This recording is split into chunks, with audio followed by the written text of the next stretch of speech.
Yo, this is Rick Mahorn, the bad boy, giving a shout out to my man Drew, Detroit Drew. Make sure you tune in on his YouTube channel, Detroit Drew. Bad boy. Jay the producer. Detroit Drew, Woodward Sports. Yeah, Detroit Drew, Woodward Sports. Yeah.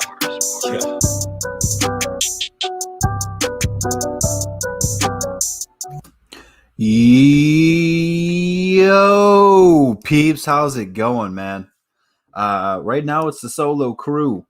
I know Bravo's having internet issues right now, so I don't think he's gonna be able to join the show. And I think Jimbo's got something else going on right now. So for right now, it's just me. But hey, we got this, man. The DSA is each and every single one of you, man. So above the rim includes all the peeps. So we're gonna make this good. We're gonna make this fun tonight. Pistons go ahead and lose to the 76ers like they're supposed to. So it's going to be good, man. Let's go ahead and shout out everybody in the chat so far. If you guys are in here, drop a comment, like, so I know that you guys are here. Oh, man, we're starting off with some tough names, man. I'm just gonna call you SK, man, because I don't know how to pronounce that. I don't feel like butchering it.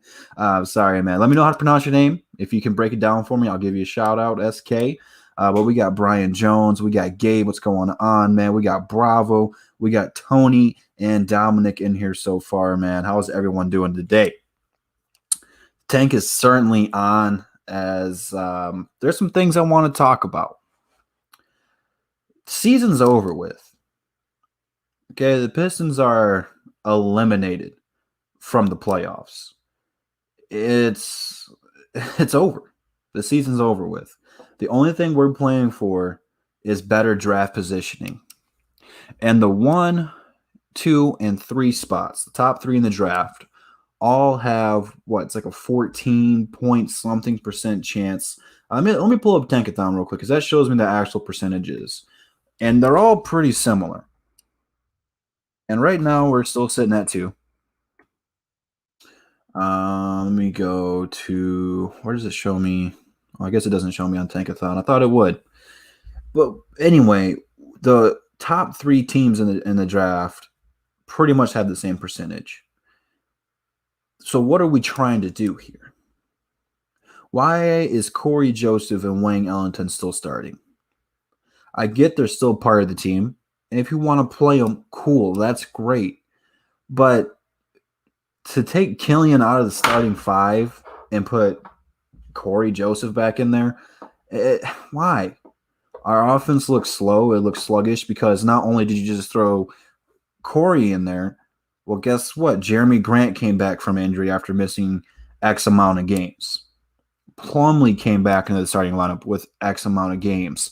Where, the last week and a half, it's been all the young guys starting. So you knew there was going to be some slow chemistry issues and turnovers. You knew all this was going to happen. Why not start Killian? And you can't tell me it's because he doesn't deserve it. Because if you look at the stats, Killian did not have a good game, but neither did Corey. The season's over with. Let Killian start. And you can have him on a minutes restriction if it's an injury thing. That's fine. But we need to see what Killian can really do. See, here's the thing about Killian coming off the bench. It would have been better if he was coming off the bench when Blake was here. It's a total different offense now. We need a point guard because Jeremy Grant's a good scorer. But he's not a playmaker. I mean, in the starting 5, who do we have as a playmaker out there? I mean, Corey Joseph was the point guards, and he was trying to make plays, but he can't pass the ball like Killian. And I get Killian's not a scorer yet, but right now we don't need him to. Right now we're not trying to win. Let him go out there and run the offense. Because in this entire offseason, what he needs to work on is his confidence, reading defenses and how they play him, what shots he has available. He needs to work on finishing in the paint as well, being more consistent outside. He has a long way to go.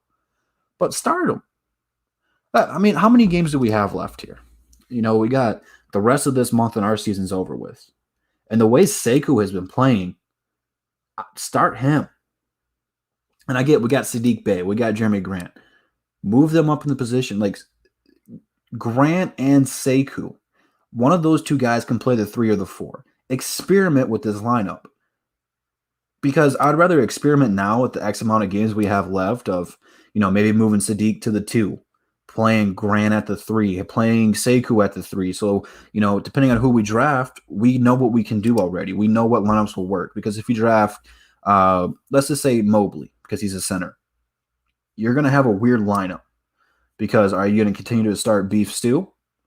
Because you can't start Plumlee if you start Mobley and then have Stew be the 3rd string center. That ain't going to work. So someone's going to have to play together.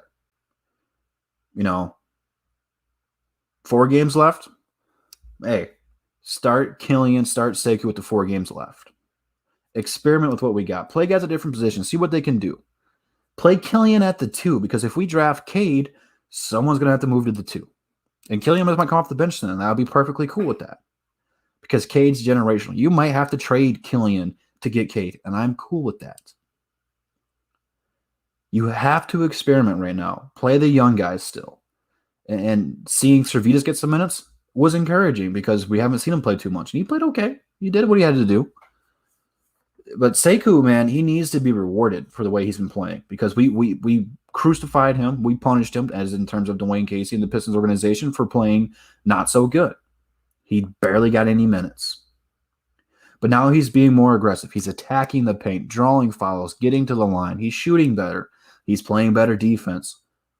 He looks confident out there. He's having fun out there. Start him. Give him some more minutes. Reward him. Because you have to look at the confidence thing. If Sekou and whoever else, if it's Diallo, Josh Jackson, Beef Stew, Sadiq Bey, Killian, Saben Lee, Jeremy Grant, if one of these guys in the next 4 games can play consistently well for the next 4 games, is going to go into the offseason with a lot of confidence. And right now it's looking like Sekou because the last week or so he's been more aggressive. He's been doing exactly what we have needed him to do. And not just sitting around shooting in the corner, missing. He's attacking the paint, running in transition. If he continues to do all this, he's going to go in the offseason with confidence about, okay, so now they can't stop me from doing this. Now let me work on my threes so that way they can't stop me anywhere. It's something that people don't talk about enough. What's going on, man? How's everyone doing? You got to give these guys confidence. You have to give them opportunity. And starting Corey Joseph helps nobody. Okay, this isn't Derrick Rose anymore. What is Killian going to learn from Corey Joseph? What has Corey Joseph done in his entire career where someone's going to be like, damn, I want them Corey Joseph handles. I want that Corey Joseph clutchness where I'm going to pull up in somebody's face and hit a game winner. He hasn't done anything like that. He was not the youngest MVP in NBA history. Derrick Rose was. But we screwed that one up. We started Killian, had D Rose come off the bench when it should have been the other way around. We screwed up a lot of things there, okay? But now, no point guard on this team should be starting over Killian Hayes. Saben Lee, he needs to work on his shooting because the teams have just adjusted to that. Dennis Smith Jr., he's been hurt. And I'm really sad about that because I thought Dennis Smith Jr. would be able to push some of the competition for these guys. Like right now, he could be the backup point guard behind Killian. But for Corey Joseph to be starting, man, look, I don't hate Corey Joseph. He's an upgrade over DeLon Wright, which is not saying much. Okay, he'd be fine coming off the bench. I'd be cool with it. And he's one of those guys you can play the 1 or the 2. So play him out there with Killian. What do you have to lose, man? Let Killian get the primary looks. Because if he's never given the keys to run the offense, how is he going to get better? You know? And it's something that, like, in the NFL they do, like a rookie quarterback. Because the quarterback and the point guard are pretty much the same position. They both have to lead the team. They both have to make plays, especially when it comes down to the end of the games. But like a rookie quarterback, they run certain plays for him. They don't give him the entire offense yet. That first year, there's a couple of simple plays, a lot of one looks, one reads, make a move, throw it away. But here in the NBA, it's different. You know, it's not as complicated as the NFL. But we haven't even gave Killian that one read, that one play. And maybe it's on him because at times he looks timid to shoot. He doesn't look aggressive. And I'm just being real with you, man. He needs to get to that point. He needs to become that guy. Whereas, like, if you're going to double off of me and take the lob away from either Plumlee or Stu, then I'm just going to do this little floater, see what the hell happens. I'm going to go to the rim. I'm going to get contact, get to the free throw line, get my 2 buckets there. That's something Killian really needs to work on, is getting to that free throw line. They're called free throws because they're free, you know. He's got to be more aggressive down the stretch, but even then, man, like, how many points did Corey have today, bro? It was even. Let me just show you guys the box score real quick, okay? Let's go. What, ESPN is probably the best one because I already have something pulled up on NBA.com. Because I know Corey had a lot more minutes, although I kind of did shut the game off early. Not gonna lie, I had a tough time even getting into the game, especially once I seen Corey Joseph was starting. I just, I have a tough time with that. All right, let's go ahead and get ready to share the screen here. What the hell was that? Something just blew up on my screen. Weird ESPN sound effects, I guess. But thank God you guys don't hear that. All right, let's go ahead and share this bad boy. Okay, so we lost 118 to 104. Big shocker there, right? Not really.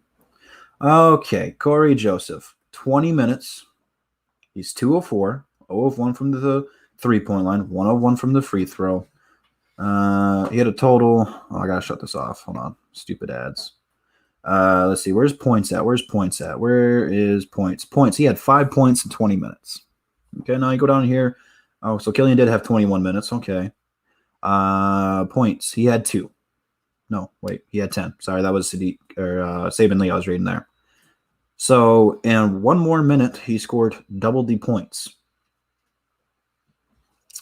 He also had 6 assists compared to 3. That is also double.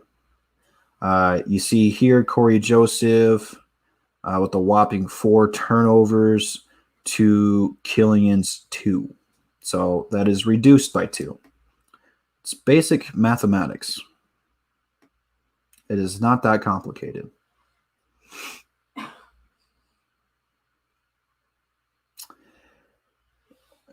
Joseph only played 20 minutes. Hayes played 21. Saban Lee, a point guard experiment, needs to stop. I don't think it's anything purposely wrong with Saban. It's just that when he came onto the scene, man, no one knew who he was. Unless you were a Pistons fan or a really big college fan.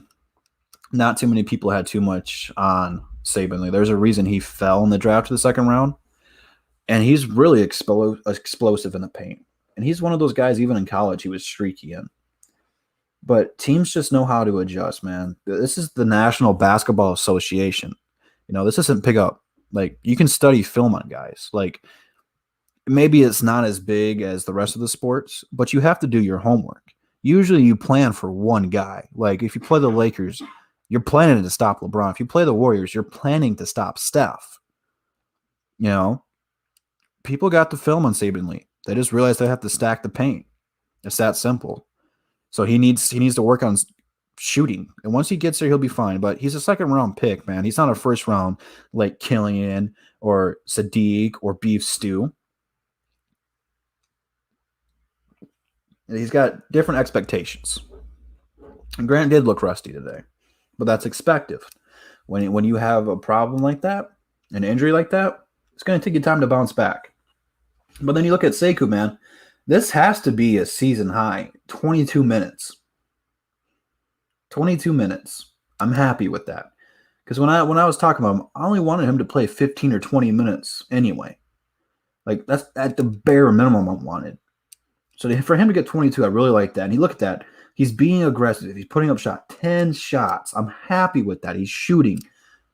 He made 5 of those. He shot 3 of them from downtown. He only made 1. That's 33%.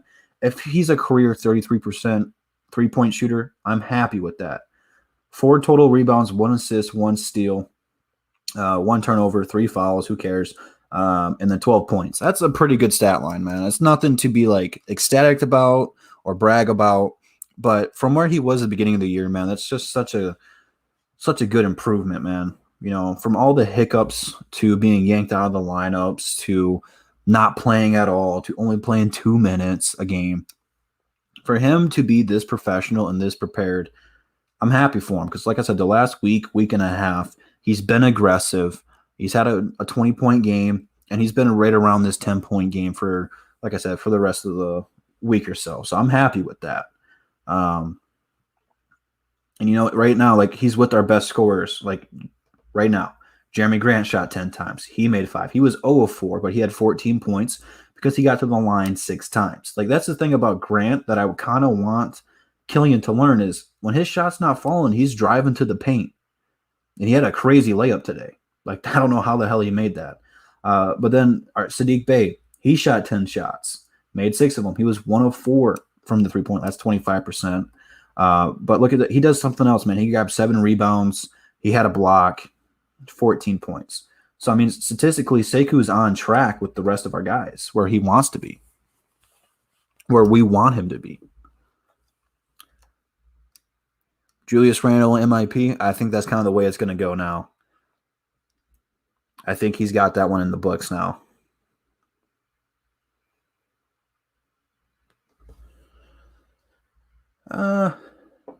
Magic and Pistons deserve the first. The most, definitely not Houston or the Wolves. I can get behind that. Definitely the Pistons. Pistons deserve it more than anybody.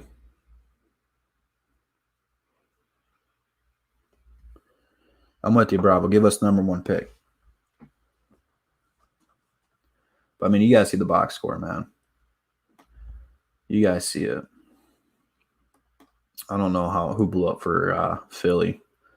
Yeah, Embiid had 29. Tobias had 18. Maxey, some rookie action, had 22. He's a good man. He's a good pick for him, man.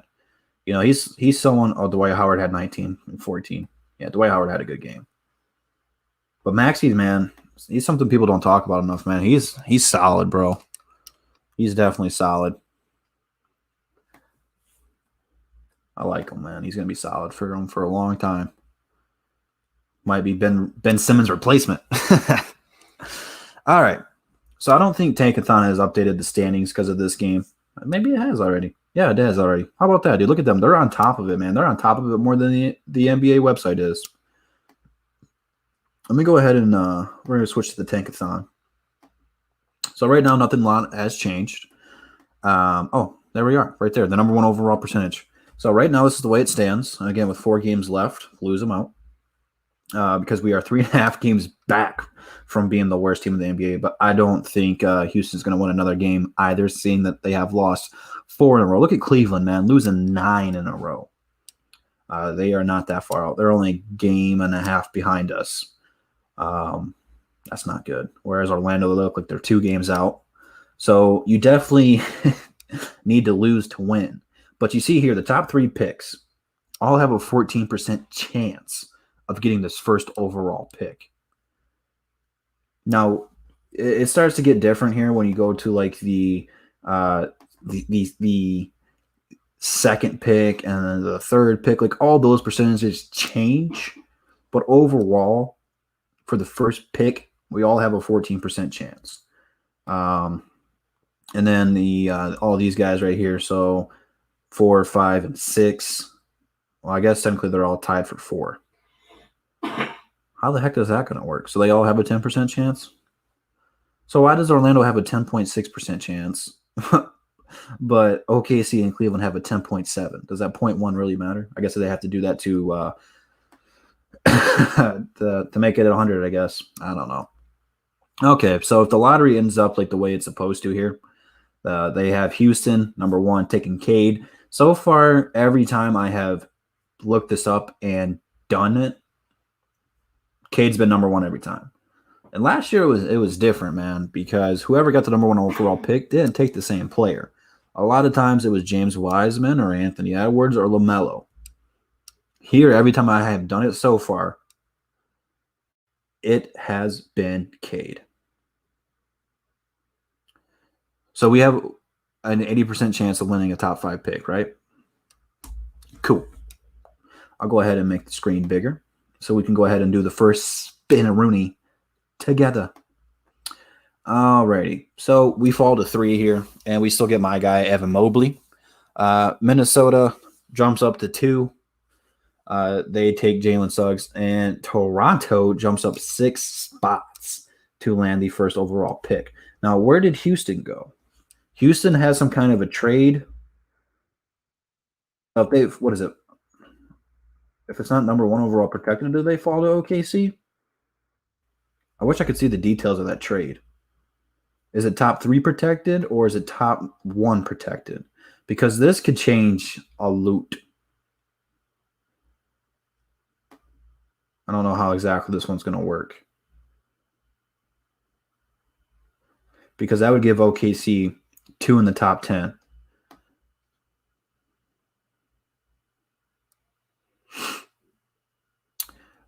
To be honest with you, though, I don't know if who the Wolves will take, man. I don't know what they need because they have a lot of talent already. Young talent. I just don't know what they need. I mean, to be honest with you, I do think they take Suggs or Green. It's just about who they think is better. And that seems to be a lot of debate here, man.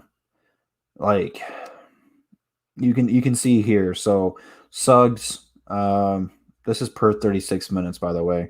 18 points, 6.5 boards, 5.5 assists, 0.4 blocks, 2.5 steals. Green, 20 points, 4.5 boards, 3.2 assists, 0.3 blocks, 1.7 steals. Now, this is not obviously their actual stats. It's per 36 minutes. But I could see if Minnesota jumped up to 2, them taking Suggs or Green. I think that's the best fit for them. Now, if they wanted Mobley, that would be interesting to see how him and Cat would work together. Obviously, both of them can space the floor. They do need defense. Cat is not a really good defender at all, to be honest with you. Cat is probably – I don't want to dog him too much because he's been through a lot, so I'm not. But he could be so much better. I just don't think that will work for them because D'Lo's been kind of a disappointment for him. I thought D'Lo would be better. I thought he'd be playing like his all-star self in Brooklyn, and he really hasn't. So Anthony Edwards is already their face. So I don't know. I mean, if you paired up Suggs or Green with Anthony Edwards, that's going to be tough to stop, man. Oh man, I'm not trading with the Pelicans, dude. I'm not gonna help Stan Van Gundy get any better. Like if they get the top 4 pick, which they already moved up 6 spots compared to this, if they get in the top 4, take Green, be happy with it. But we all know they'll take Kuminga. I feel like that's a Stan Van Gundy guy. I don't want to help them out. They've been a disappointment this year as well. But I'm not mad if we do fall down to 3 and get Mobley. The thing that I'm happy with here is if we can stay in the top 4. Because the top 4 guys right there, again, this is not in any order that I personally rank them in. But I'm happy with a Cade Cunningham. I'm ecstatic about a Jalen Suggs. I'm beyond the moon with Evan Mobley. And I don't have another word of excitement for Jalen Green because I ran them all out. But if I got any of those 4 guys, this draft, this season was a success. I would be just above the moon, man. Any of those guys can change the franchise. They can change the direction. If we get one of those 4 guys next year, we can compete. We're not going to be a title contender yet. We're still too young, but we can be a bottom to the middle playoff contender if we get some of these guys. If they come in and they can play their game. Don't rest them. Don't have them come off the bench. If you get one of these 4 guys, they need to be starting day 1. I don't know why the NBA all of a sudden doesn't start guys day 1. Because you look at the Hornets and what LaMelo Ball did for them. They should have started him sooner. They definitely should have started him sooner. Because he's probably the best player on that team. And they got Graham, they got Bridges, Terry Rozier's having a nice year. They've all played very well. But LaMelo makes that team go. And they should have started him from day number 1. They could have been a higher seed, but that's neither here nor there. Let's go for spin number 2, man.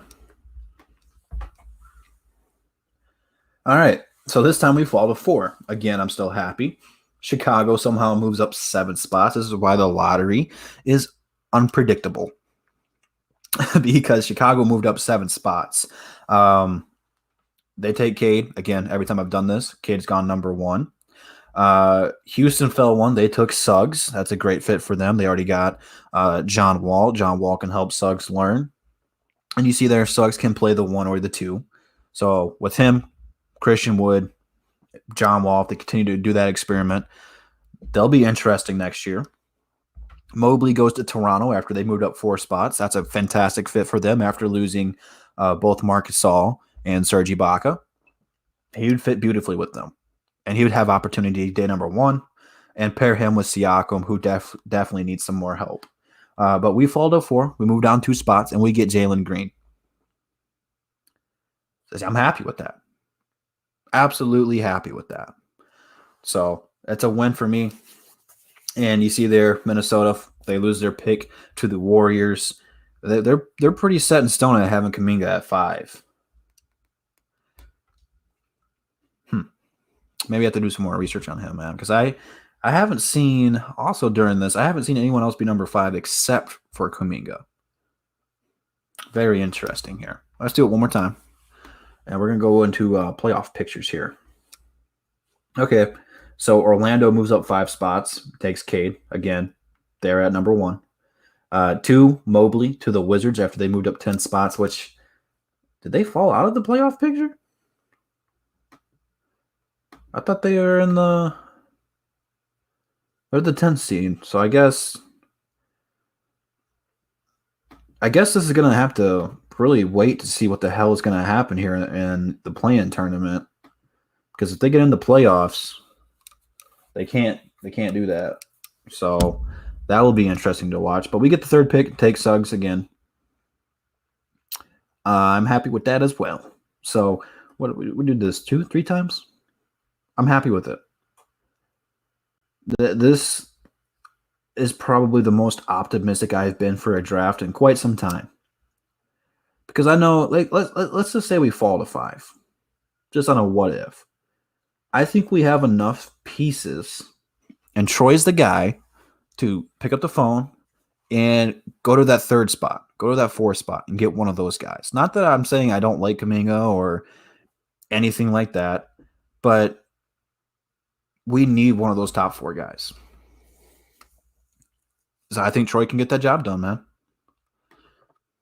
I think absolutely he can get that job done. So let's go ahead and take a look at the updated. Well, I don't think it's updated yet because I just told you NBA's website's a little slow here. So outside the Pistons, this is what we're looking at here. Okay, now this is, believe it or not, this is. Let me click off of that. I don't know why that popped up. What I hit. I hit players or something. Okay, so I don't really think Memphis or San Antonio is really going to be moving up in terms of the lottery, but one of those teams is going to be moving on. Okay, you look at the West or the East, Indiana and Washington. One of those teams will be into the potential playoffs. Actually, I think, because look, here's how it works, okay? Let me break it down in case you guys don't know how it's breaking down, because I'm getting too ahead of myself, because I'm acting like everyone already knows how this works. Okay, so 7th and 8th seeds on both the East and the West will play each other. Whoever wins that game is automatically the 7th seed. So you can see it here at the bottom of your screen. Both of those are the 7th and 8th. Follow the arrows. The W's go down to the 7th seed. So we got Boston and Charlotte as of right now. Again, this can change in a matter of days. But I think that one's pretty much going to stick unless Miami just starts to lose some games. But they would move on to play the Bucks. Why in the West, the Lakers and Golden State, whoever wins that game is the 7th seed, would move on to play Phoenix. Tough series. That's going to be a great play-in game if that stays. But, you look at that 5 and the 6 spot, they're only separated by a couple games. So that could change daily. Now, this is where it gets interesting here. Okay? When the 9 and 10 seed play each other, the loser is eliminated. They're gone. They're going home. Why whoever wins that plays the loser of the 7th and the 8th seed. So they're still alive, man. If Washington can beat Indiana, which I think they can, they would go on to play Boston or Charlotte. Okay? So whoever wins the Boston-Charlotte game would move on to play the Wizards or the Pacers. Whoever wins that second matchup becomes the 8th seed. So then the Pacers or the Wizards will be eliminated. If not, both of them will be eliminated. And that would change everything in terms of the draft lottery. Because if you look at it, let's just say Boston loses. Say they lose the 7th and 8th game, and they play the winner of the 9-10 game. If they lost that game, they have a good enough record. Well, I don't know how the hell that's going to work, though, because technically they'd be the 9th or the 10th seed. Guys, this could get interesting, man. This can get really twisted. This is interesting. How would that work? If Boston lost that second matchup for that 8th seed, would they still have a good draft pick, or would they be treated like a playoff team because they have a better record than both Indiana and Washington? This could screw everything up, to be honest with you. Like, if somehow Boston missed the playoffs and had a higher pick than us, there needs to be like an FBI investigation. Wow. That's interesting. So I guess the play-in tournament for Pistons fans is a must-watch. I don't know how this would work, to be honest with you. Do you guys know how this would work? Tell me if you guys know. If Boston lost the 7th and 8th seed, so they had to play the winner of the 9-10th game, and they lost that, where would they be in terms of draft lottery? Because they're not a playoff team, even though they have a record of a playoff team. And technically right there, they're the 7th seed as of right now. Would they still have a shot to get the number 1 overall pick?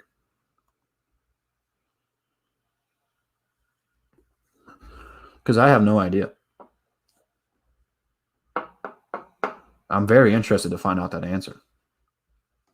But let's continue with some of these potential matchups. Again, nothing set in stone. But the Lakers and Warriors, that is going to be the game. That is going to be the game everyone's watching, man. Why do I keep clicking this? Stop it. That's like a potential fantasy Western Conference Finals matchup. Hold on. Before I talk about this, the NHL draft lottery is completely broken. A playoff team won the lottery over the Red Wings, who did not make the playoffs or come remotely close. If the NBA does that, there's going to be an outrage. They cannot allow that to happen, which it's not supposed to happen. If you're a playoff team, you're not even in the lottery. So that's why I'm confused. Like, if Boston gets eliminated, doesn't make the playoffs, technically their record says they're a playoff team. So technically they could be eliminated. It's very interesting. Yo, what's good, JMO? What's good, man? What's good? So we're trying to solve a problem here. Okay. So we're going over the play-in tournament here. And let's just do a what if, okay? So as of right now, Boston would play Charlotte to determine the 7th seed. Say Charlotte wins that game. They move on to the 7th seed. They're in the 7th seed. They don't have to play again. Say Boston has to play Indiana or Washington, and they get eliminated there. Technically, would they still be in the lottery, even though they're a playoff team? No, man, y'all overthinking stuff. Stop it. Playoff teams are the top 8 teams. So there is, like, if you're a playoff team, you're not going to be in the lottery. Simple as that. So say Washington, because I think Washington's probably the most dangerous team right there. Say they move into the 8th seed. Yeah, shout out to Brody. He made me a lot of money tonight. I just watched him destroy.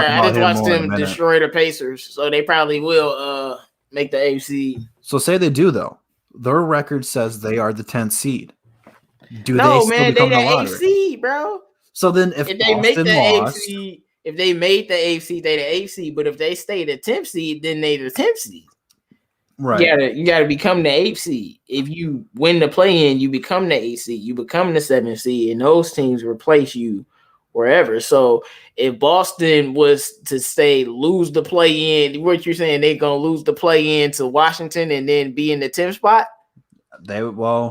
And then jump over us? Like, come on, that's a lot. But I don't think it's possible because they at the 10th spot, bro. They not about to jump over us. We a top 2 team. Like, we a top 2 worst team. Like, we no longer have to worry about getting a top pick. Like, when you one of the top 2 worst teams, you always get a top 3 pick. And right now, we top 2 worst. So it is what it is. Sorry, I'm a little late, y'all. You know, Drew probably didn't. You know, he said it's time for me to talk my shit, but I ain't gonna do it. Oh, well, we're gonna talk Brody here in a second. He just made NBA history. Brody is the GOAT. But let's continue with the play-in tournament. As of right now, again, depending on who you are, you got 4, 5, maybe 6 games left. Right now, in the play-in tournament, we would see the Lakers, who have been injured, take on the Golden State Warriors, which I think would be the best play-in tournament game in play-in tournament history. Hold up. Wait, I'm trying to look at the records. Hold up. I got it on the screen if you can see it. No, I'm looking at them. Okay. Yeah, Lakers. Come on, man. Well, I mean, I would assume the Lakers would win. I mean, the Warriors, all they got is Curry. Come on. All you got to do is double or triple team them. They could literally triple team Curry and let the rest of them shoot, and LeBron and AD pick up the rest of the slack. Man, come on. But then the winner of that game would go on to play Phoenix, which would be a good series. And so after the Lakers beat Golden State, then they're gonna beat Phoenix. I'm trying to tell y'all. But then, man, we got the Clippers versus the Trailblazers, which Dame Dollar can send the Clippers home early again. Guess what? I'm picking the Trailblazers. Watch. Dude, I'm for real. I'm not going to put it past you, man. And I'm not. This is one that I'm telling y'all right now. I'm probably wrong as hell on, but I just feel like the Clippers, they're great because of Kawhi is great, but I just like they don't scare me in the playoffs compared to some of these other dogs out there. I feel like Dame Dollar, they got their full team. You got Norman Powell, the champion. You got CJ. They got Nurk healthy. I think they could be a very big problem for the Clippers. I don't know if they might not beat them, but I wouldn't be surprised if they upset them. I wouldn't be surprised at all. Like dead serious, but the Clippers they should beat them. I guess. I don't know, man. Clippers have more talent on paper, but they don't have the chemistry. Dame Dollar, bro. I'm about to say Dame Dollar, bro. I know. We seen what happened last time Dame hit a big shot on Paul George. He called it a bad shot. So, but personally, my favorite series actually is the Denver-Dallas one. I think that's going to go 6 or 7. No Jamal Murray is going to hurt Denver in the playoff time. But this is the opportunity for the Joker to show people why he is the MVP, why he is a superstar. He is gonna show it because he's gonna beat y'all. Yeah, I'm not. Him and MPJ gonna beat. They gonna take out Dallas. You said 6. Yeah, I like that. They gonna take out Dallas in 6. I think that's about where it'll go. 7 if Luca has a couple good If games. Luka hits a game winner, I just have then not it'll been. go to 7. I have not been impressed with Porzingis. I know he's been banged up coming off an injury and stuff, but he's just not living up to what his name was supposed to be. And really Dallas, they got a couple of like Brunson's. He's okay. Tim Hardaway Jr. He's okay, but he's really inconsistent. They'll need him to step up in the playoff time, hit some big shots. But Powell and Porzingis, man, they're going to get torched. I just don't think they're good enough to handle with the Joker, be competitive enough to do it. Utah, they should have. Well, I guess if Nah, unless they play the Lakers, they gonna beat whoever they play. Straight up. see, It don't matter who they play. They gonna win. because I forgot the loser of the 7th and 8th plays the winner of the 9 and 10. So I don't think Memphis or San Antonio is good enough to beat the Lakers or the Warriors. So I think both those teams will make it. So Utah's going to have to play the Lakers or the Warriors. If they have to play the Lakers, they ain't going to win. No. They have a shot against Golden State, but Golden State is interesting though. They're not going to. Because I'm not going to sleep on Steph Curry in the playoffs against like not LeBron James. Right. Like I don't know, man. Like I like Golden State in that series a little bit. And you would say, why don't I like them against the Lakers? Because the Lakers isn't just LeBron James. A lot of people forget LeBron and AD were out for like 20 games, and the Lakers stayed afloat. You know what I'm saying? And they didn't fall apart. With the scrub squad. I don't know what we want to call them, but they were beating teams. With Dennis Schroeder, remember Dennis Schroeder was out there playing well and healthy. Dennis Schroeder is going to be back. The Lakers just have their experienced team. They're a very good defensive team. They're not going to let Curry drop 40 every night. They're just not going to let him do it. They're not going to let him do it. Like, it's just not going to be possible. That's why now if they had Klay Thompson, this would be like, oh, man. Yeah. Like, you know what I'm like? Then we talk about the Lakers maybe losing just because the way Steph is playing. If you put Klay next to him right now, Steph might be on a different level. But back to the series, it's just a lot. It's just a matchup thing. LeBron's not about to. He's not about to let that go down. They just gonna step up. Like these. Once you win a championship, man, you get that championship ring. These players from these teams become experienced, and they hit what I call playoff shots. They hit shots in the playoffs. So it's just too much. But if Golden State go against Utah, though, I think that's a whole different story. I would call that Lakers lineup the Pistons, man. You got KCP, Morris, and Drummond. Like that's half the Pistons team right there, man. Right, you got Morris, Drummond, AD, Bronny, Schroeder. Like, yeah, they're gonna have some players. But like I said, now Golden State against Utah, just because it's interesting. That's all I'm gonna say. I think the storyline. I would say Utah will win in six games, but it's gonna be an interesting series. Like if they play. Yeah, I'd agree. Steph's good enough to win 2 games on his own there. Especially the way he's been shooting the ball right now. But I think if the Lakers lose against the Warriors, which again, I don't know how likely that would be. It's going to depend if LeBron's going to play or not. But say the Lakers lose and they beat the winner of Memphis, San Antonio, they become the 8th seed. The storyline for that one's already written. Bron and KD didn't draft Donovan Mitchell and Rudy Gobert until the last picks, so that would give them the momentum there. That would be all over ESPN and NBA.com. That would be the headline there. Guys picked last in the All-Star draft, now the home favorites against the defending champions. It would be everywhere. But then again, they not going. That's gonna be Utah's worst nightmare if they play. Like, I'm telling you, you're not gonna beat LeBron James, bro. Not with the team that they got, and their team is very good. But if that Lakers team is healthy, you're not gonna beat LeBron James. It's not gonna happen. Like that's the last thing. Y'all better hope it's Golden State. Utah fans out there, because y'all not gonna beat LeBron in the 7-game series, bro. Even if he had to come back 3-1 on y'all, just like Denver did. I can see Bron coming back 3-1 on them. I'm dead serious, Drew. I can see them being down 3-1 and still coming back and winning. So, you know what I'm saying? We've seen them lose a 3-1 lead before, even though Bogdanovich wasn't there. So we'll see what happens. Well, I mean, you look at Utah and Phoenix, they're separated by a game, so they can flip-flop spots any given time there. So Now, Phoenix would be a way harder team for the Lakers to beat. I'll tell you that right now.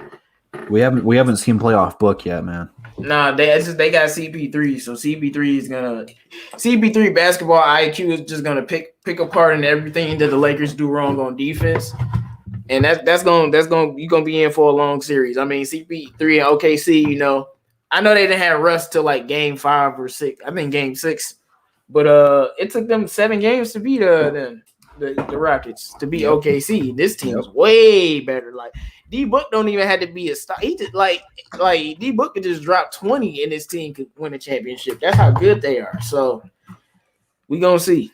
Plus, and he's good enough to handle AD or Drummond. Like that's gonna be like a good matchup there too. So I definitely would like to see Phoenix and LA, man. That would be a good series. But again, I kind of want to see that like in like the Western Conference Finals.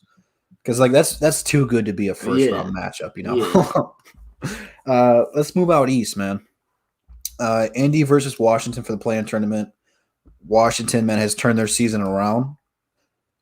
They're the favorite in that series. I don't think Indiana can hang. And Indiana's a good team, man. They're well coached. They play hard. They do everything right. But at the end of the day, man, Bradley Beal, he's going crazy. Your boy Westbrook just tied Oscar Robinson for the most triple-doubles in NBA history, meaning he's one more game away with a triple-double to having the most of all time, and he's still going to play for a long time. So he's going to shatter that record. Shout out to him, man. What do you have to say about your boy breaking that record before we continue with the playoff spot? Because I know you were talking your stuff all season long about the Wizards and Brody, and now he's broken an NBA record. First off, about the Wizards and Brody. COVID killed their season. Westbrook was injured for 30 games. That's why they is where they are.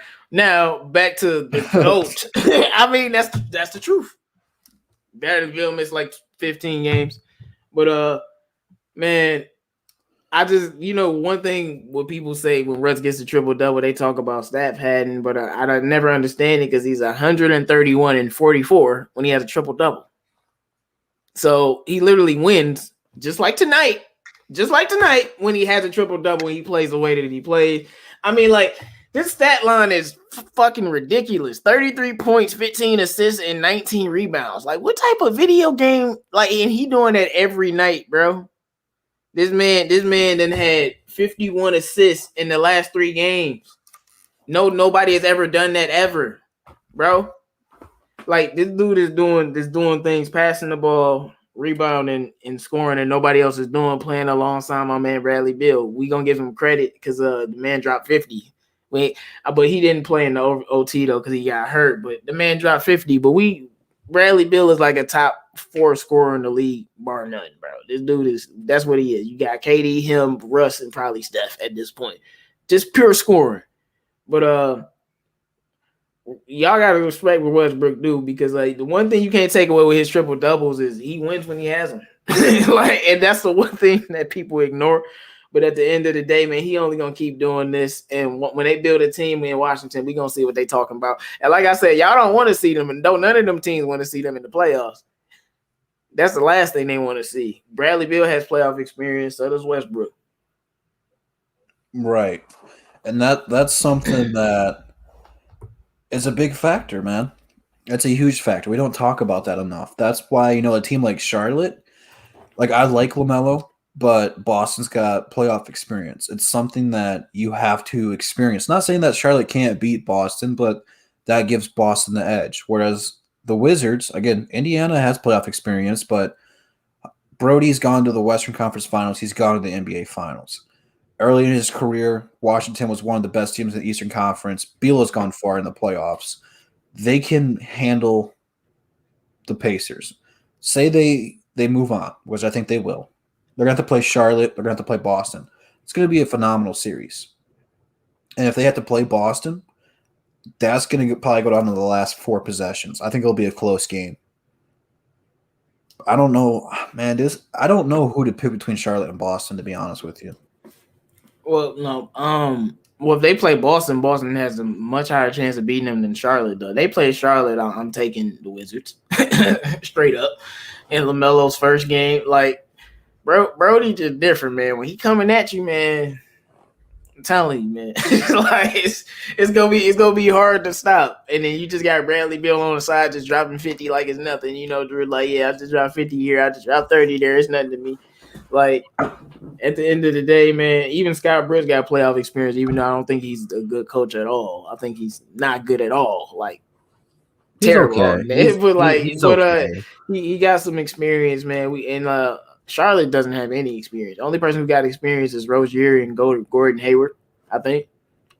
Rozier, Gordon Hayward, and Fournier. I think Biyombo's got playoff experience, but Fournier is on Boston. No, Fournier. Oh yeah, my fault. Yeah. So yeah, no. So that's it. So you're gonna go. I'm taking Boston though. I think so. So that means we would get a Boston versus Milwaukee series there. So yes, I need that. Great first round matchup there. So then Charlotte, and I think we both agreed on the Wizards there. I'm with you. I think Wizards are a more experienced team than Charlotte, so I could see Washington beating there. But I think the play-in game between Boston and Charlotte is going to be a good one. And then whoever wins that moves on to the 7th seed, and then whoever loses is going to have to play Washington. I think that's another great series right there. So we'll Hold up, Drew. Oh. Wait, what did I just see? Hold up, bro. Stop. Hold up. Playoff Russ is playoff P at the guard position, bro. Don't you ever disrespect this man again, bro. Playoff Russ dropped 45 points like it's nothing, man. Go look at Russ playoff numbers, man. Westbrook has never in his life dropped what was it? More turnovers than points in a game. In a playoff game. Stop being disrespectful, man. Westbrook playoff numbers is literally what, 24, 10, and 10? People just be out here hating, dog. Playoff P is historically bad. Stop playing. Learn basketball, bro. Learn basketball. Come on, man. That's just ridiculous, bro. Like, people just be out here saying stupid shit. Just saying stupid shit because you a hater, bro, but those not the facts. The facts say you wrong as hell. Come on, man. He has a winning playoff record. I know that. You've been watching Russ since his first day in Seattle, but you just compare him to Paul George, one of the worst playoff players of his era. Stop it. Him and James Harden is some of the worst playoff players of this era. Come on, man. Westbrook is not one of them. CP3 has had more playoff failures than Russell Westbrook. Did y'all talk about that? CP3 has had playoff failures, literally getting his ass whooped by Russell Westbrook. But it's cool. Well, I don't think any one of those teams in the play-in tournament can, with maybe the exception of Boston, but even though I'm not high on Boston, they played terrible all year long, can beat a Milwaukee or a Philly. I think both those teams will move on. Not saying that they'll be sweeps, but I just don't think any one of those teams can have enough to beat them. Like, again, if Washington can move on to Philly, they can take a game or two. But Philly's got a good squad built. They got shooting, spacing now. They play good defense. Embiid is in the MVP race, and Milwaukee has been slept on all year long. There's a reason they are the number 2 seed. But, again, them and Brooklyn are tied. That can flip-flop any given minute there. I just don't think, let's say Milwaukee and Brooklyn flip-flops. Then the guys in the play-in tournament will have to either play Brooklyn or Philly. Still don't think they have enough to beat any one of those teams. So Boston's really the question mark here because, like you said, they have experience. They've been here before. They've been the number 1 seed. They've been the 2nd seed. They have pretty much been everywhere. So this is going to probably be the lowest seed they've been since they have acquired Tatum. So it'd be interesting to see how he's going to react. But as of right now, we would have New York versus Atlanta. 2 young teams, coached very well now. I wanted to say something about look, man. I do think Milwaukee is literally, I think they're gonna come out the East. Like, y'all sleeping on the way they done built that team, man. Like, y'all sleeping on that team. But anyway, I don't know about Philly against Washington though. Ben Simmons is useless in the playoffs. So I don't know. We see you might see Max. If they go against Washington, I'm gonna pick Philly to win the series, but I don't know.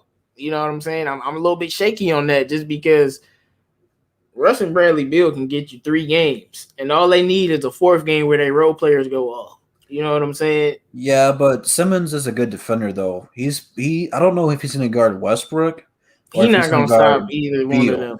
He'd be better off trying to guard Westbrook just because he's not Bradley Beal. But he's not stopping Bradley Beal. And That'd be like I said, interesting. remember he's useless in the play. Like, what are they gonna do with him in the playoff? It's gonna be the same old story. I don't think Washington has anyone to guard Embiid, though. No, they don't. But they have big bodies though. They have Alex Len and Robin Lopez, 7-footers to throw at him. They're not gonna stop him. You're still gonna cook him. But with these big centers throughout these long, drawn out 7-game series, you just gotta throw bodies at them. They're not gonna stop Joel Embiid. Joel Embiid is fucking Joel Embiid right now, top 2 NBA MVP candidate. No one's stopping Joel Embiid. But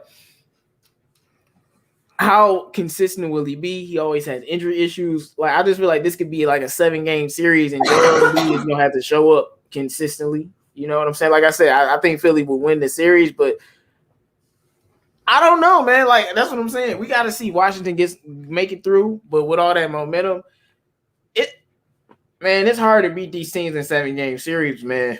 It's not that. It's not no cakewalk. And I'm thinking you got Russ and Bradley Beal against Embiid and who?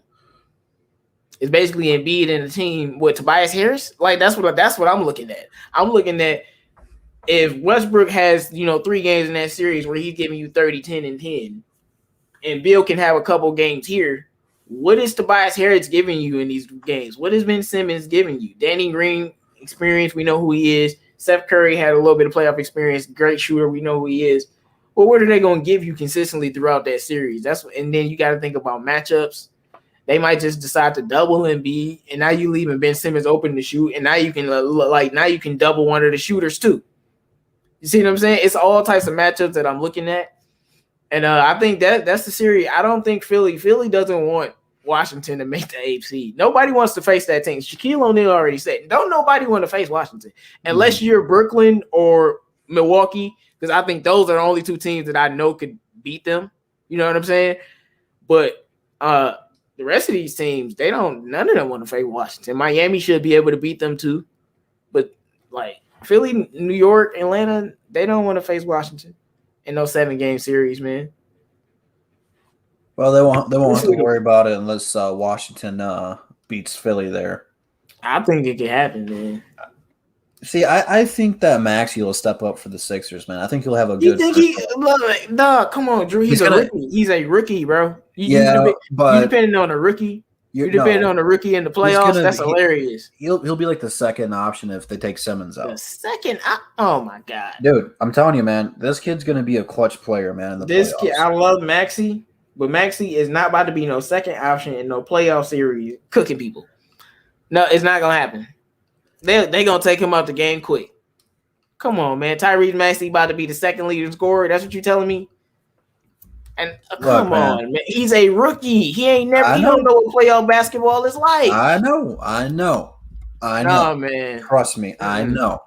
But like you said, man, Simmons. I think by game 3 that they're still going and Simmons is not producing, that they're gonna have to look somewhere else. And Maxey has a high ceiling, man. He's gonna be special.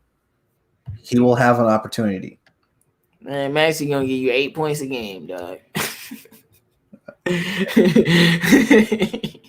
Like Maxey gonna give you 12 at best, bro. But he like, come on, no. And I like Maxey. I like him, but he does have a high ceiling. I'm on the Maxey fan. But as a rookie though, nah, man, he ain't about to do that. Not as no rookie, dog. We'll have to find out, man. We got 70 peeps in the chat, man. Make sure you guys do like the video. Go subscribe to 313 JMO. His link's in the description with the rest of the DSA members. And Woodward Sports is also in the description. If you guys have not subscribed to them already, do so because you'll see me on there a lot more often. So let's move on to the New York-Atlanta matchup. Again, they have pretty much the same record. These are not set in stone, but if this did happen, I feel like this would be a good series, man. Randall versus Trae Young.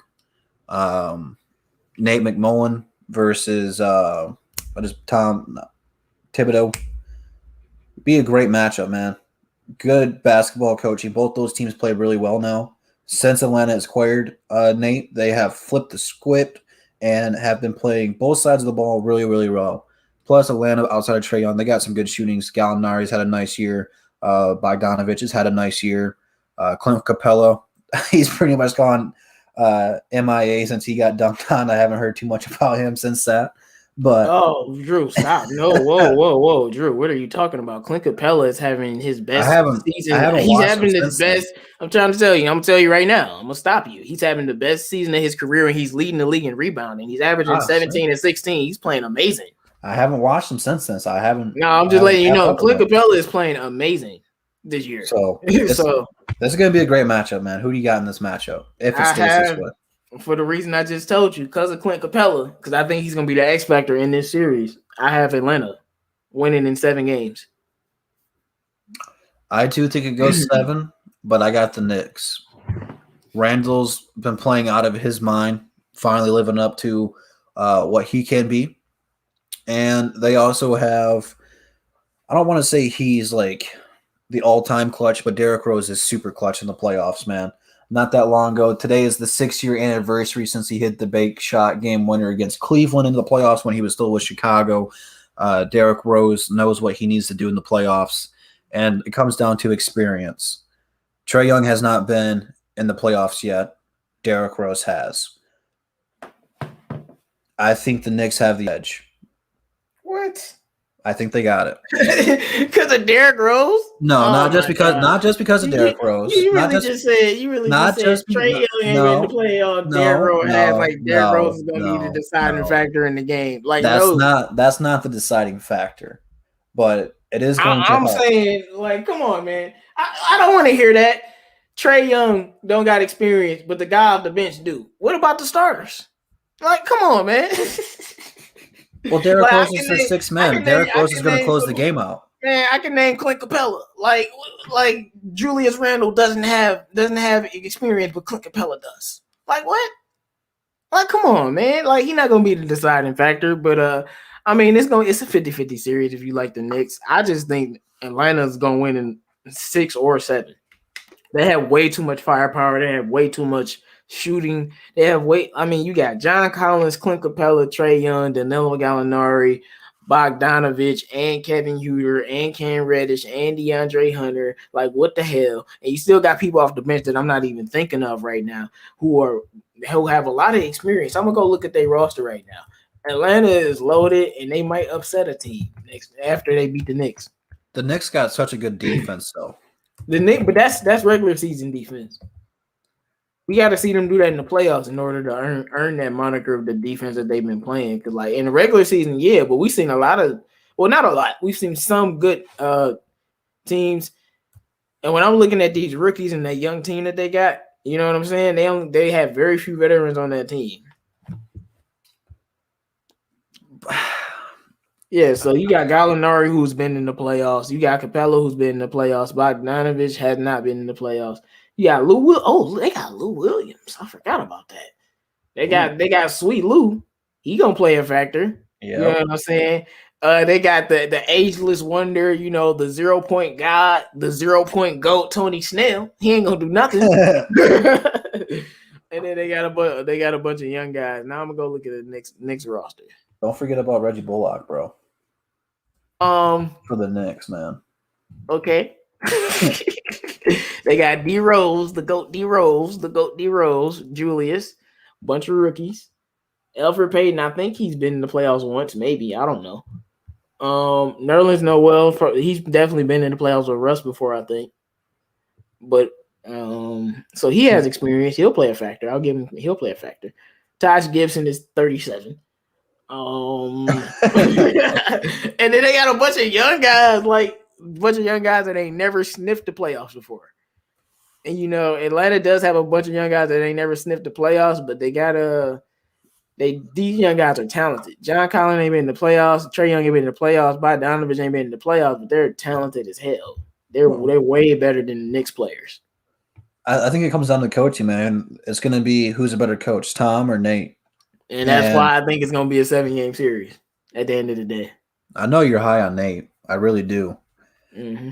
But Tom Thibodeau, man, I mean, the Bulls were during that run where they had Derrick Rose, they were the best defensive team in basketball. And I'm not saying that the Knicks are there yet because this is only year number 2 of Tom being there. Is this year number 1 of Tom being there? Year number 1. And look, he's already got them in the playoffs. They're going to get better. And when they get to the playoffs, Tom's going to dial up that notch. He's going to be harder on the guys. That's why having a guy like Derrick Rose in there is so crucial to these young guys because he's like, if you listen to him, he knows what he's talking about. You have to go for every loose ball. You have to contest every single shot, mid-range, dunk, layup, three-pointer. You have to go after him. No plays off. Buy into Tom, and we'll win. Whereas, Nate, he doesn't have a relationship built into someone on Atlanta's roster that guys look up to yet. We're like, this is going to be his first year coaching Trae Young, where he's maybe doesn't buy in the way that the Knicks will. What Tom's saying, not that they don't buy into him or believe in him, but Tom knows how to turn up that notch and coach harder. Tom is probably one of the hardest coaching. I'm telling you, man, everything you're saying about Tom is not going to matter because they got a young team. D Rose is going to play well. Randall will play well. But ain't none of them young guys going to Wolves. I'm talking about hitting playoff shots. They ain't going to be hitting them. They not. They not going to be hitting them shots. And when you look at Atlanta, I mean, they got so many shooters on the team. It's just ridiculous. You got Trae. You got Bogdanovich. You got Gallinari. You got Kevin Huerter who can shoot it. You got Cam Reddish who can shoot it. You got Hunter who can shoot it. Like, come on, man. You got Lou Williams who can shoot the ball too. Mm-hmm. Like, that's crazy. And man, Danilo Gallinari, he's not like him. Like, man, I don't think the Knicks have anything for this guy. You remember when you remember the Clippers and how Danilo was basically unstoppable? Remember that year with Doc? Mm-hmm. He was basically unstoppable. Like, unless you don't remember the playoff. I remember watching the Clippers in the playoff, and Danilo Gallinari was like unguardable. and he was cooking them. So, and I think he's gonna be getting one-on-one coverage the whole series, man. Like, you can't double him because you got Trae and Bogdan. Like, it's just a matchup thing for me. Like, that's why I said they might lose in 6 or even 5. I'm on it. Like, I don't like this matchup at all for the Knicks. At all. Like, I don't like this matchup for them. I'm looking at the roster. It's a 7-game series, no matter what. I don't know, man. They might get ran off the floor. No, it's going to be a 7-game series, man. Both those teams are too good to get bounced early. They might get ran off the floor. It's about matchups, man. It's about matchups. That's what the playoffs is about. How are you going to match up with Bogdanovich and Gallinari and John Collins and Clint Capella and Trae Young? Like, tell me what 5 they're going to throw out there to match up with those guys. That's Tom's job, not mine. You know what I'm saying? Like, I was just like, bro, like, I don't know, man. After a couple games of adjustments, they might get worked. Maybe. Let's talk about getting worked here. Brooklyn versus Miami. I don't think a single soul is taking Miami unless you're a Heat fan. I'm taking Miami. Stop playing with them. Oh, man. Look, I'll put it like this. I'm not taking Miami, but why are y'all sleeping on Miami? It's Miami. Are you crazy? Is Harden going to be healthy by then? I don't know, but we need to respect Miami. They went to the finals. I respect This is the same Miami team with Victor Oladipo on it. Like, he's hurt too. I'm just saying, but he'll be back. Man, I'm just saying, I wouldn't sleep on the Miami Heat, especially against a team like Brooklyn that doesn't play defense, and you're going against a coach, Eric Spoelstra, he'll coach circles around Steve Nash. Look, they got more star power, but do they really? When you compare all of the firepower that he had, I'm not sleeping on the Miami Heat, bro. They're I don't know. I think Brooklyn would be scared to play them. I'm for real. Nah, they ain't sweating them. Y'all, no, you sleeping on Miami. Like, you want to talk about a playoff roster with playoff shots with guys with experience in championships? Miami, I feel like Miami might end up seeing Milwaukee in the Eastern Conference Finals, bro. Do not sleep on them. I think you sleeping on how good that team is. That's a deep team. So is Brooklyn. Brooklyn is, bro, but they haven't played together. This is their first year. That stuff matters. Like, people be thinking that stuff don't matter. And last year with the Clippers, that's all that mattered. When these teams don't have that type of continuity, James Harden ain't played, and then KD and Kyrie, everybody in and out of the lineup, and all this inconsistency throughout the whole season. It's not like you going against a young team. You going against the most experienced, hottest recent playoff team that just went to the final. That's know what it's about. You going against a champion and Eric Spoelstra with tons of experience with a loaded roster. Like, that's going to be a problem for Brooklyn. Jimmy is good enough to take a game or two, but you have Bam to realize Adebayo. It's not just it's Jimmy. It's Bam Adebayo. It's Hero. It's Dragic. It's Duncan Robinson. It's Andre Iguodala. It's Trevor Ariza. Them boys got dogs. I'm trying to tell you, they got dogs over there, bro. Right, Marvin Tolbert, and they got Ariza. They got dogs. I'm trying to. Miami is, man. I'm telling you. I don't think they're gonna be. I don't know. I think people just y'all gotta stop looking at star power on paper and thinking it's gonna turn out. Y'all did it with LeBron the first year. You did it last year with the Clippers, and y'all doing it right now with a team that hasn't had James Harden on it. They not about to just hop in and beat Miami like that, bro. 2 words: KD. KD ain't gonna be able to do it himself, bro. Miami has no one for Kyrie. That's not true. Unless they're going to put Iguodala on Kyrie. They don't throw. Miami has can guard him, but Jimmy Butler is going to be guarding KD. And then if Harden comes back throughout the series, those are top 3 guys that can score the ball right there. Like, it's not even close. KD and Harden are the best scorers we have seen in the last 10 years. They're top 2. KD can do almost everything Harden can do, and he's 7 foot tall. Now, he might not be healthy. That ain't gonna matter when you come up against these dogs in Miami, dog. Bam Adebayo, dog. I'm trying to tell you. That's in 6, bro. Like, Bam Adebayo is gonna guard Kevin Durant. That's who's gonna guard Kevin Durant. It ain't gonna be Jimmy. And Bam's gonna get fried, bro. No, he not. Yes, he is. Bam Adebayo can guard all 5 positions, bro. He can, but he can't guard KD. Yes, he can. There's not a single player that can guard KD. Giannis can guard KD. Bam can guard KD. Okay, I guess Giannis can, but that was a scoring battle though. The last time they played. I'm just saying, people can guard KD, especially in a 7-game series. He not gonna do that all 7 games, bro. He need teammates. Plus, dude, all right. I'm not rooting for the Nets because F Blake Griffin. Blake Griffin slander will be tolerated. Okay, funny, bro. We have seen what he has done in the regular season since joining the Nets. He has been dunking left and right. He's had a lot of good games. This is going to be his opportunity, especially if Harden's not playing, because Brooklyn is going to need someone to step up if he's not there, especially against Miami, because like you said, Miami, no one thought they would go to the finals last year. But if you believe in Jimmy Buckets like I do, he is the real guy. He is the real leader. And Bam is great, man. I don't know why everyone doesn't talk about Bam the way they should. Because he's a top 2 center in the Eastern Conference. Like, it goes Embiid and it goes Bam. I don't think there's too many in between there. There might be a couple guys you can have for that discussion, but you ain't going to convince me he's not top 2. Okay? Blake Griffin is probably going to drop a 30-piece in this series, and I'm not even. Hell no! I don't want to do this. Hell no! I don't want to do this. I don't want to say this. No. But Blake Griffin has fleeced us all.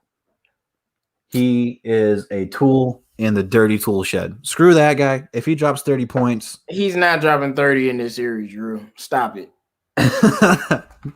Stop it. Hey, man, it's Free Smoke Saturday, man. Stop it, man. This boy is great. Yeah, guys, I'm not serious. I'm not serious. I'm just messing, man. Come on, just man. messing, bro. Look, like I said, Brooklyn is going to be favored in the series. It's just like, I think a lot of people underestimate coaching in playoff basketball. They got the talent. They definitely got the talent, but they don't out talent Miami so much that it's gonna be competitive. I'm just saying. And Bam Adebayo is the one that's gonna play a factor. Y'all sleeping on that man's greatness. Bam Adebayo is gonna play a factor, like a huge factor. He always does. I mean, they went against a Boston team. They didn't have Kevin Durant and Kyrie, I know. But that Boston team was way more talented than Miami. And who was the difference? Bam Adebayo. So we can go and Eric Spoelstra. I mean, Steve Nash, man, that boy ain't never won nothing. Come on, man. He ain't no coach. He a figurehead. What they gonna do when they in a tight series and they need some coaching? He'll need to suit up and come out there on the court. Man, but if they get Harden back, They should win, but I feel like that series could go like 7. Like Brooklyn could win, but people gonna be surprised. Like Miami is not a team that you just gonna roll over. I think Miami is kind of the equivalent to that old Bulls team that I mean, played Cleveland, and they stole 2 games. Well, they didn't steal 2 games; they won 2 games. But I think that's Miami. Like they're going to be a good like first round test for them.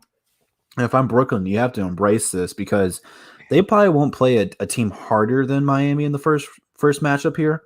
And this could be a good test for them to see if they're going to be legit or fakes or not. Yeah, my thing is people forgetting Miami took the Lakers to 6 games and would have broken down Goran Dragic.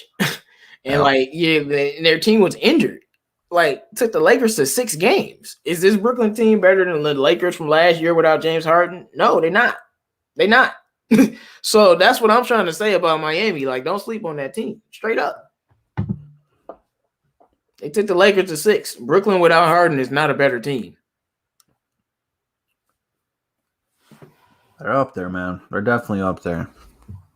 I don't see. That's what I wanted, man. I wanted that Brooklyn versus LA matchup just to see who would have been better, and LA would have won that series. I don't know, man. Do you have a favorite team in the playoff picture here that you're rooting for more than anybody? The Detroit Pistons when they make it. Well, I'm talking this year, man.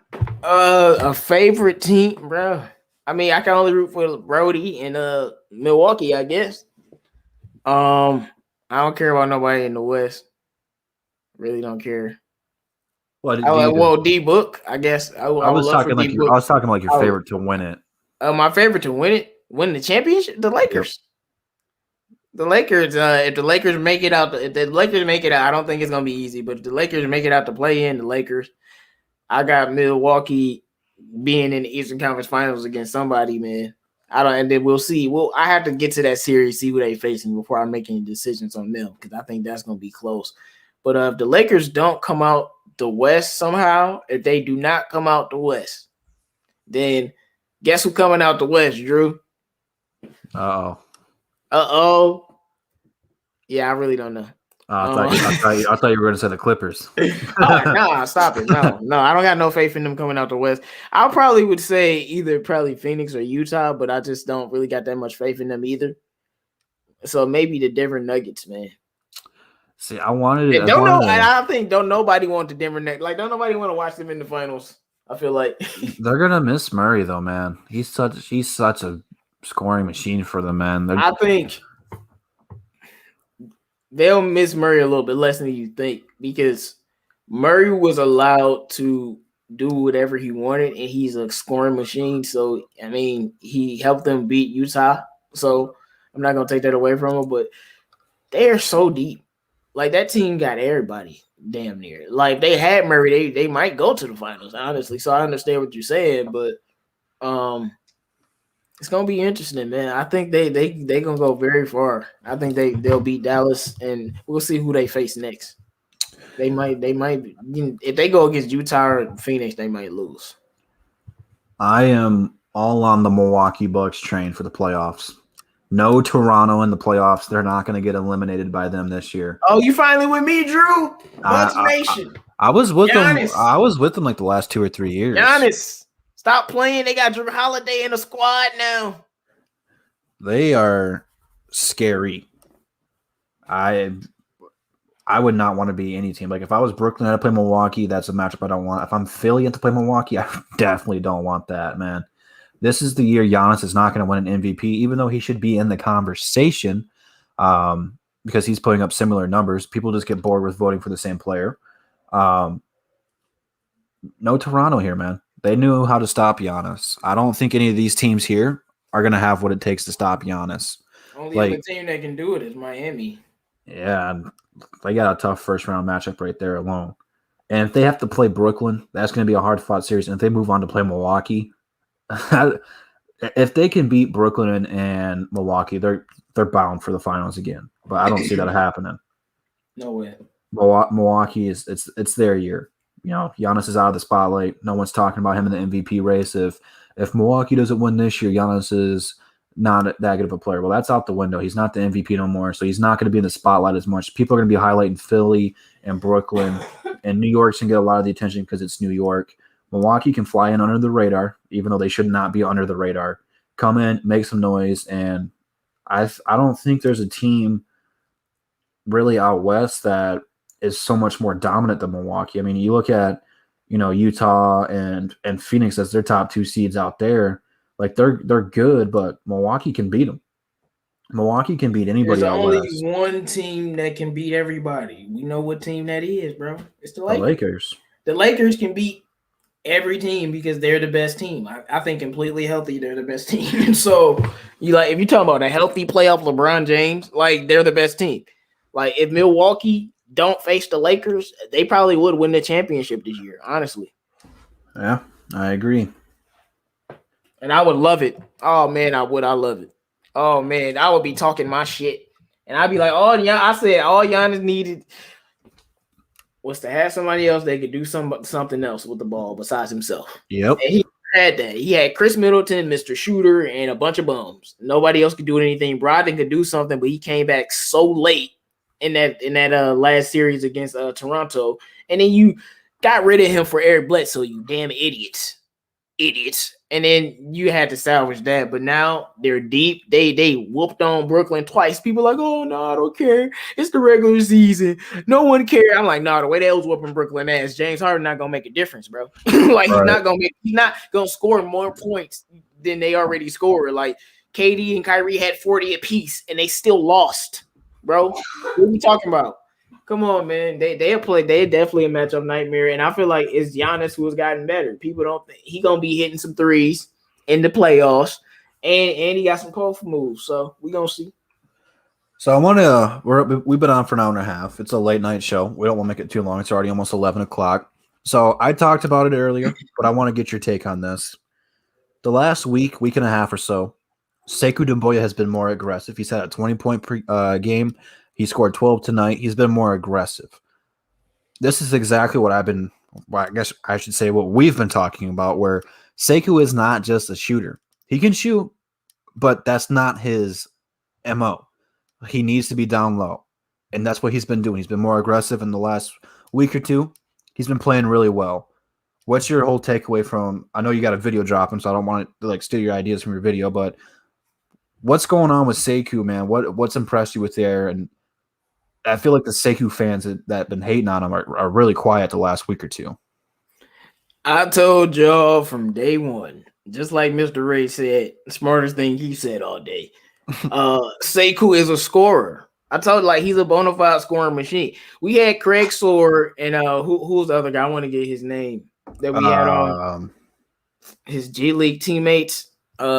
But we had Craig Sword on, and I can't remember his other G League teammate name at the moment. Tradon or whatever it was. Tradion Hollins. And Tradion Hollins on. And they told you Sekou was a problem. They compared this man to LeBron. Unprompted. We didn't ask. They just like, no, he reminds me of LeBron. And then they didn't even hesitate. That's like when we said, hey, what's Sekou? They're like, oh, he's like LeBron. I'm like, oh, shit. What? Like, they compare it, like, dude. And I know they hadn't seen the video. That wasn't scripted. Mm-mm. They both just off the rip compared him to LeBron, and we know he'll never be LeBron. He'll never be LeBron James ever. For the record, they did not know we were live either. Exactly. That was the first take. We didn't talk to him before the show, and they didn't really stick around after the show. They said that all naturally. Exactly, and it's crazy. And I'm just telling you, this dude is a 3-level scorer that can shoot the basketball, and he can make good decisions with the ball. And I told people Sekou needed consistent minutes. Sekou literally said in a quote, now he's playing better because he knows he's going to get consistent minutes on the basketball court. Mm-hmm. Kept telling y'all idiots. Yes, I'm calling y'all idiots. Sekou can't be getting 14 and 12 minutes and you expecting something from him. He needs to be on the basketball court playing basketball. This guy's way too young of a player. Look at his minute consistency the last few games where he's been playing well. 29, 27, 31, 34, 28, 22. In the Philly game, we were kind of getting blown out. Those are the type of minutes he needs to be getting every night so he can get used to the game and get used to scoring and playing basketball. Man, this guy's a young guy that has not played a lot of basketball because he's such a prodigy. He's a late bloomer. This guy, like I tell you people all the time, he's a prodigy. He picked up a basketball at 14, 4 years later, he's in the NBA. That's the definition of a prodigy to me. And Sekou gonna be special, man. I think The sky's the limit for this guy. Some things that he's been doing, specifically the game where he scored. What game was that? Where he scored 20. That was like a game or two ago. It wasn't even that long Yeah. ago. It was a couple moves where his first basket was like that spin move that we saw in the offseason. And I don't think people remember he like did a nasty spin move and got to the cup and it just looked so easy. I don't think people realize that not too many basketball players in the NBA can actually do that. But see, you know, when you're not looking at these other players, you wouldn't know that, especially not at his age. There's not many players that can do that. And all the players that can do that are all-stars and high-quality scorers. It's just things that Sekou does, scoring the ball with his size and athleticism, that just lends to him being a great player, man. And that's why I was shitting on Dwayne Casey, because you wasn't giving him minutes and you were playing him inconsistently. You were giving him DNPs. It just didn't make no sense. So it's good to see this guy get some work. You know, he had a 6-point game, so he has to be more consistent. The 9-point game, that was straight because he was okay from the field. But like, he's not just a 3-point shooter, as you said, Drew. I think he's an all-around player, 3-level scorer.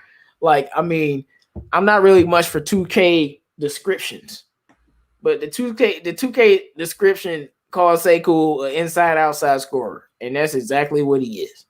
He can score on the inside, he can score on the outside, and I think Troy Weaver might have something to do with Sekou getting more minutes. And I think Troy Weaver is gonna hold on to him because he's starting to see the jump that we needed to see. And I told y'all, man, Sekou gonna be special. Like, yeah, the same Pistons fans. I did some research on Giannis. Y'all would be shitting on Giannis right now. Mm-hmm. If we had Giannis and we drafted him, man, he giving you. Well, let me go look. I think he was averaging like 9 points a game his second year or something like that. Y'all would be shitting on him, and that dude turned out to be Giannis. So maybe just slow your roll with a guy that was just the youngest player in the league last year. You know what I'm saying? Slow your roll a little bit. He ain't even get opportunity, man. Come on, man. You know what I'm saying? And I think part of it is his chemistry with Killian. Killian looks for him. Whereas, you know, like tonight, Corey Joseph started, which I want to get your take on that too, because was stupid. But Killian looks for him. And tonight, the pick and pop was working for him. There is a highlight out there on Twitter right now, if you guys don't get the chance to watch the game, where they executed the pick and pop perfectly. And that's because Sekou started out the game attacking in the paint. And once he starts getting his confidence built up down there, like, he got a and one.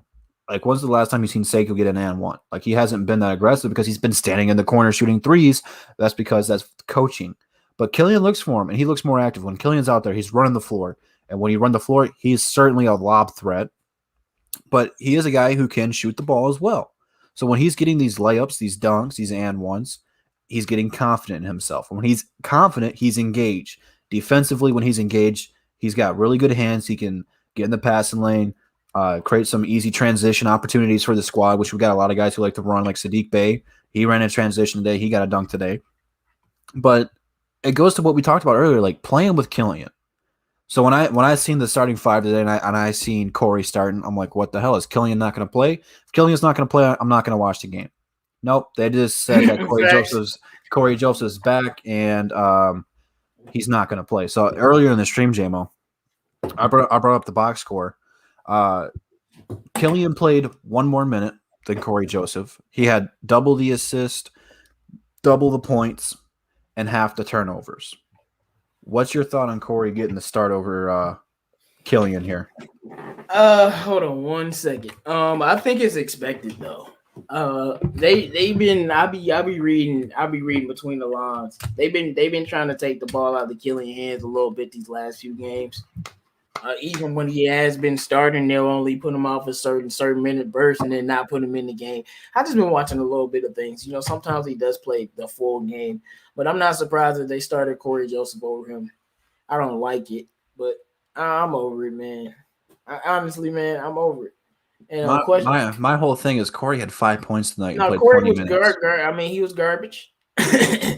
Killian did his thing, man. He does what he has to do. Killian still has ways to improve, but I want him playing with Sekou more. I want him playing with Sadiq Bey. Let's all like Sadiq Bey only on 14 points, and he stayed at 14 points for a long time. He had it early. I don't know how he doesn't get more shots. Maybe he was just taking a lot of crazy shots. He does that sometimes. But end of the day, man, Classic Dwayne Casey playing his vets for no damn reason. But I made the suggestion too when I brought this up of we got like 4 games left for this year. We're out of the playoffs. We're playing for the lottery. Our season's over. So why are we still starting guys like Wayne Ellington and Corey Joseph? My take on this, I want to get your thought on this and we'll go to final thoughts, is start Killian and start Sekou. Doesn't mean you have to take Sadiq Bey or Grant out of the lineup. Today, Wayne started it at the 2 or the 3 because him and Sadiq were just flip-flopping depending on matchups. But Sadiq can play the 2, and both Grant and Sekou can play the 3 and the 4. And I've liked what I've seen this year when Grant and Sekou are on the floor at the same time. Do you think that's something the Pistons should do? Because my reason for it is with the lottery, we don't know what position we're going to have here. We should have a top 4 pick. We should have a top 5 pick. I think 5 is the furthest we can fall. So the odds are we're either going to get Cade, we're going to get Green, we're going to get Suggs, or we're going to get Mobley. And depending on that, our rotations and our lineups are going to change.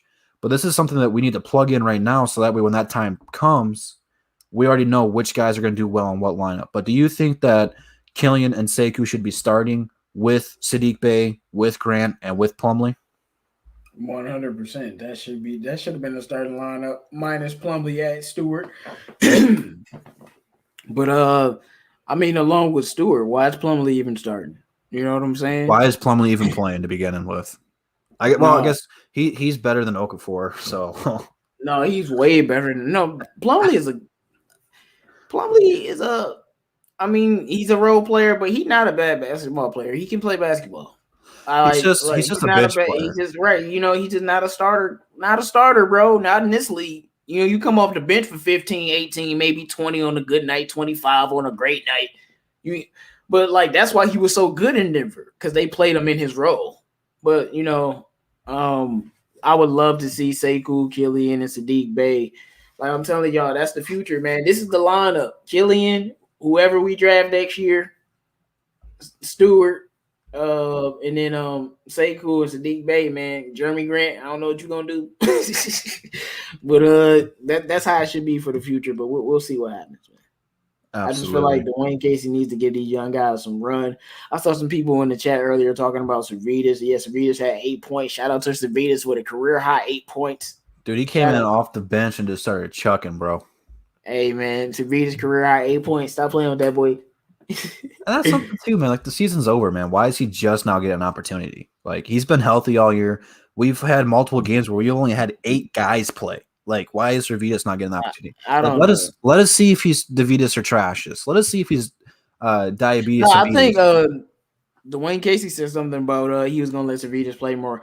I saw something. I was just wanted to answer this question. D-Rose said Sekou was like, dang, was he hating? I do feel like he was kind of hating, but it is what it is. Luau was a good player. When he was with Chicago, he was a really good player. Yeah, he made an All-Star game in Chicago, didn't he? One athletic African guy he knew about. I just like you know what I'm saying? Like Sekou is a more Siakam lane. Mm-hmm. You know what I'm saying? I'm not gonna even say they're gonna be the same type of player, but like he's gonna be like that or better. To me, that's his floor.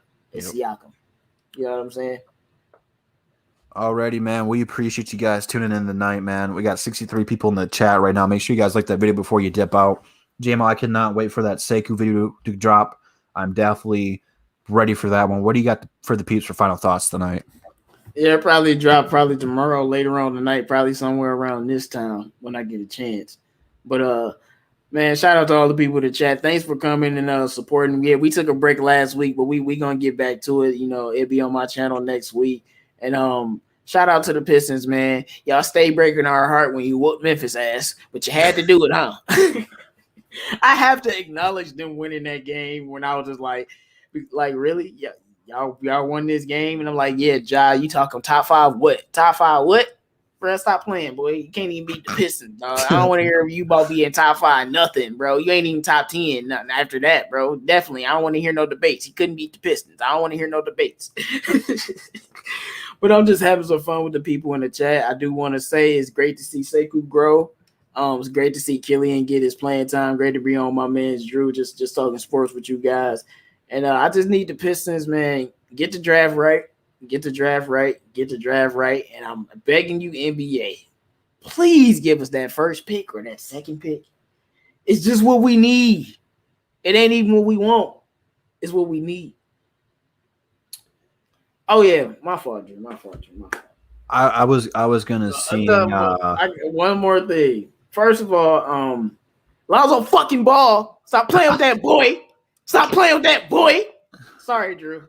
All this cursing on here. Lonzo the GOAT Ball. I just feel bad for you having Stan Van Dummy over there, man. Oh no, Stan Van Dummy is the worst. It literally rips my soul out watching them play and watching them do stupid things. It's like I felt like I did something to somebody to deserve that. Like I must have did something to somebody for me to be cursed with SBG again. But stop playing with Lonzo. I continue to be right about these players. I just had to talk my smack about Zoe. No Lonzo slander will be tolerated. No LaMelo slander will be tolerated either for you haters. No Killian Hayes slander will be tolerated. No Sekou Doumbouya slander will be tolerated. No Sadiq Blake slander will be tolerated. And guess what? Only for today. No Plumlee slander will be tolerated. He a good bench player. And we out. Blake slander will be tolerated. That's all I got. Blake slander will be tolerated because I don't have anyone you guys talk trash about that Jamo didn't touch on yet. So that is that, man. Definitely go subscribe to 313 Jamo if you're not already, which I'm sure most of you guys are. The links to the rest of the DSA members are in the description with the channel link to the Woodward Sports Network. Man, if you guys do not check them out, do so. They had a really badass NFL draft party. They were downtown rocking with the people, man. They got Joik Bell, former Detroit Lion. They have D-Mac, former Detroit Red Wing, on their shows, man. And they have a bunch of Lions beat writers that have been coming on the show. And they have a ton of stuff lined up for me with the Pistons. It's going to be a cool opportunity. So if you want to see more of Double D, definitely go subscribe to them as well. And we're going to get that ball rolling over there. But thank you guys for tuning in tonight. Pistons one step closer for the fade for Cade. The tank is on. 4 games left. Let's lose out. Let's play Sekou, play Killian, let them ball out, but lose it in the fourth when you put in the Wayne Ellingtons, when you put in the Corey Josephs, when you put in the Bumleys.